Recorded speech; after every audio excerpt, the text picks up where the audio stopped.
Hi, welcome to the kitchen. Today I'd like to share with you one of my favorite summertime salads. And in this vase here you can see we have two different types of basil. The green is Genovese basil, sometimes people call it sweet basil, has white flowers. And this is a dark opal or Reuben basil which has pink flowers. But first let's get the tomatoes on the plate. I've already cored and discarded the ends off the tomatoes, so I'm just going to slice the rest of these up. It's really interesting about basil because nowadays we tend to think of basil as just a culinary herb, but it has a lot of history behind it. For example, in Italy at one time, women would put a pot of basil on their windowsill, and this was a signal to their suitor that they were ready to accept him. And also in India, basil is dedicated to the god Krishna. What we're going to do now is just put the tomatoes around in a little concentric circle around the plate. We might not need all of these, but we'll just see how we go. I want to make this not only taste good, but be visually appealing. Because I really believe that food should not only just taste good once you get it in your mouth, but it should get you excited before you even put it into your mouth. It should look that good. I always think of basil as being like a newborn child, is that you have to give it lots of warmth and lots of attention, lots of love.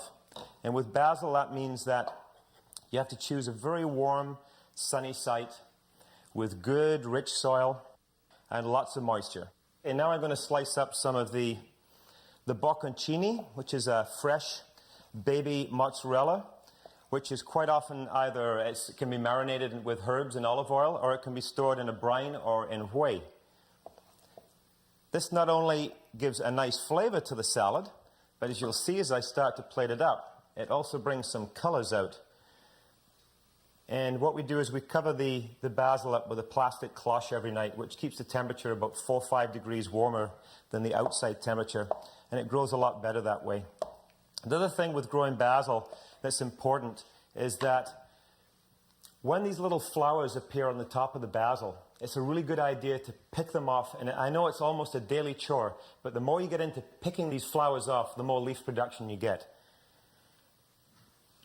Okay, I'm almost finished now with the mozzarella. It looks like we just about got enough on there now. Okay, I'll take some of the basil out. I'll take some of the Genovese basil first. And what I'm going to do is make little piles with the basil. This is a really nice way to cut basil up. It's a difficult herb to take a knife and just chop it up coarsely into pieces. Okay, and then what we're going to do is just roll it up into a little, like a little Cuban cigar here. And take a knife and just cut paper-thin strips off the end. In France, they call this a chiffonade, which literally translated means made of rags. Okay, there's the green one, and we're just going to take it, loosen it up a little bit, and just sprinkle it all over the salad. Oh boy, this is starting to look really good already. Smell of the basil is so pungent when you start to slice into it. Now this dark opal basil or Reuben basil, if you ever come across this, if you've tried it before, you'll find that it has more of a clove flavor to it. So same idea again, make a little parcel and just roll it up. It doesn't have to be perfect, just there we go. Loosen it up a tiny bit, and here we go. Sprinkle this all over the top. Okay, so that's enough basil. And I've got all this basil here left. And if it's stored properly, it's going to last in your fridge for about a week. And what I prefer to do is take a plastic bag, just a big, make sure it's a big bag. It has lots of air in it. Just place the basil into the bag, and the trick is to make it like a balloon. So trap some air inside. Give the bag a good twist around 3, 4, 5, 6 times. Take a twist tie, go around, and you put it in your fridge. It's important to put it in the middle shelf of the fridge because some fridges, the cold air comes in at the top, some in from the bottom, and if the basil is too close to the cold source, it'll go black overnight, and it's visually not very appealing. Still tastes not bad. Okay, so we're almost finished this salad now. Let's just bring it over here a little closer. And I'm going to take some olive oil and drizzle it all over the top of the salad. You don't need too much. There's lots of flavor on this plate already. There we go. One of my favorite things with this salad is right at the end when everybody's finished all the tomatoes and all the cheese, the liquid comes down to the bottom, and it's just beautiful to get crusty bread and just dip right into it. So good. And some balsamic vinegar. About equal parts balsamic vinegar and olive oil.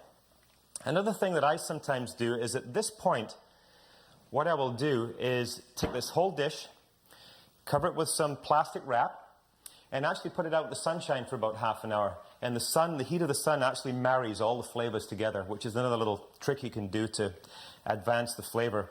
And don't put the salt on at that point. Wait until you go down, just before you eat it, before you put the salt on, or it'll draw too much liquid out of the tomatoes. Okay, so just a little bit of sea salt here. We'll just sprinkle some on the top. You don't need much. It's got lots of flavor there already. And I like to put a few grindings of some fresh pepper on top.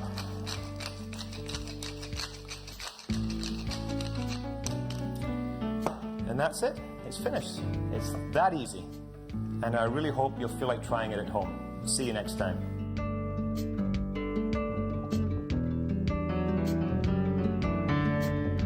I just made a very simple dish for you today with basil, but there are many, many other uses. Of course, a classic use is pesto, combining nuts, garlic, cheese, and olive oil to make a paste.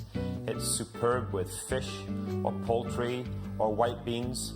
And all in all, it's a really versatile herb, and I encourage you to become familiar with its many uses.